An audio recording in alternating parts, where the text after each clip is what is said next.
Напаѓач отвори оган доцна синоќа во два наргиле барови во западно-германскиот град Ханау и уби најмалку 8 луѓе, а неколкумина се повредени. Според полицијата, цел на нападот на двете места биле клиенти кои се претежно курди. Осомничениот е пронајден мртов во неговиот стан, каде полицијата го нашла и пеживотното тело на неговата мајка. Ja, wir befinden uns jetzt hier an einem weiteren Tatort in Hanau-Kesselstadt.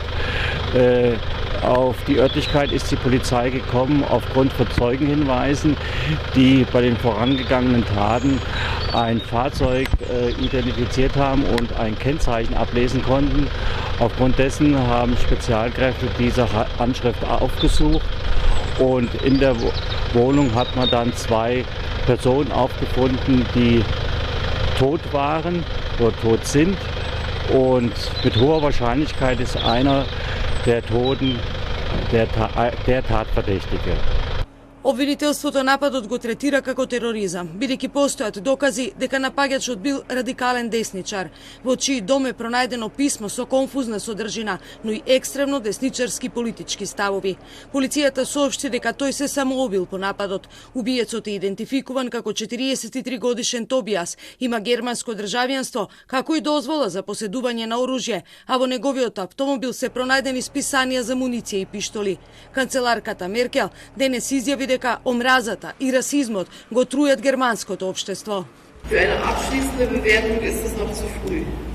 Es wird alles unternommen, um die Hintergründe dieser entsetzlichen Morde bis ins Letzte aufzuklären.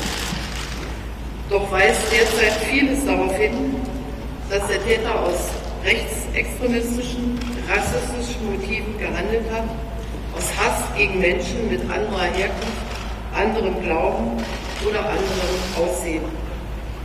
Rassismus ist ein Gift, der Hass ist ein Gift. Und dieses Gift existiert in unserer Gesellschaft und es ist schuld an schon viel zu vielen Verbrechen.